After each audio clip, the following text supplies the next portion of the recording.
They see my disability, I see my ability. They call me disabled, I call myself differently abled. There are some incidents that happen in your life. Those incidents break you, deform you, but they mold you into the best version of you. And the same thing happened to me. I was 18 years old when I got married. My father wanted me to get married. And all I said was, if that makes you happy, I'll say yes. And of course, it was never a happy marriage. Just about after 2 years of getting married, I met a car accident. Somehow my husband fell asleep and the car fell in the ditch. He managed to jump out, saved himself. I'm happy for him. But I stayed inside the car and I sustained a lot of injuries. The list is a bit long, don't get scared. The wrist was fractured. Shoulder bone and collarbone were fractured. My whole rib cage got fractured. And because of the rib cage injury, lungs and liver were badly injured. I couldn't breathe. I lost urinary bowel control. That's why I have to wear the bag wherever I go. 3 vertebrae of my backbone were completely crushed. And I got paralyzed for the rest of my life. I finally ended up in a hospital where I stayed for 2.5 months. I underwent multiple surgeries.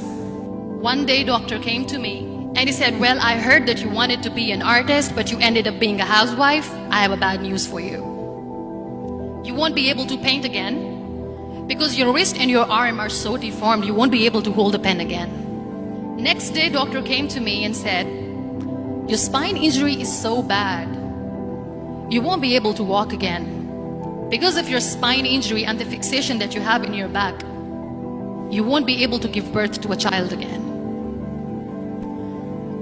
That day, I was devastated. I asked my mother, why me?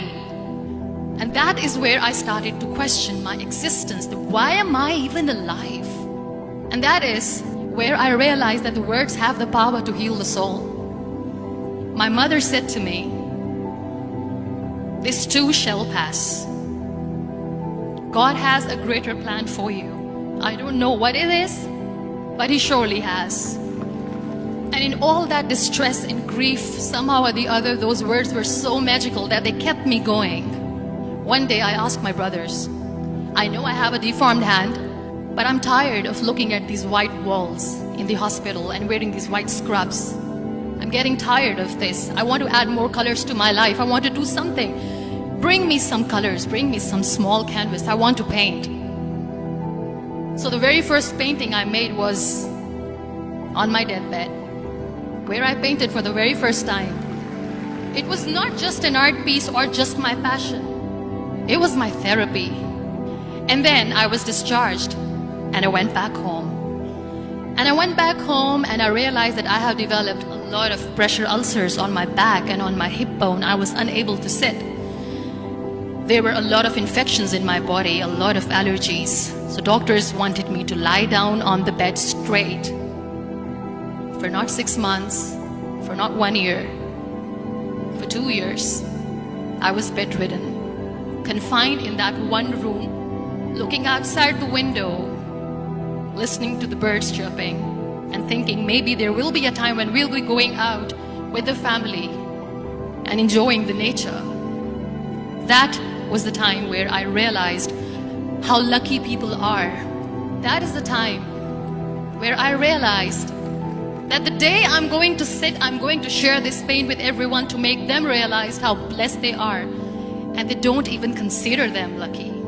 That day I decided that I'm going to fight my fears. We all have fears.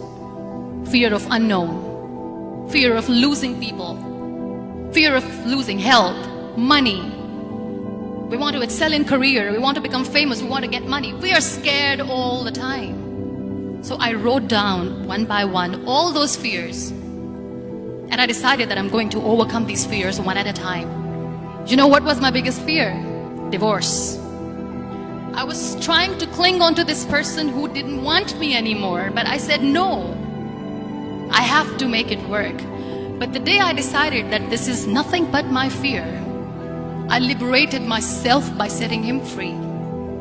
And I made myself emotionally so strong that the day I got the news that he's getting married, I sent him a text that I'm so happy for you and I wish you all the best. And he knows that I pray for him today. Number 2 was, I won't be able to be a mother again.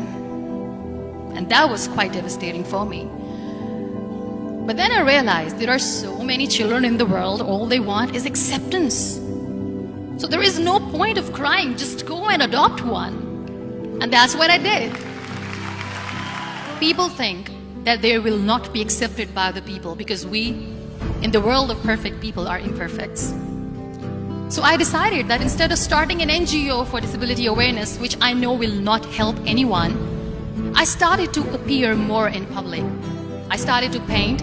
I decided that I'm going to join the National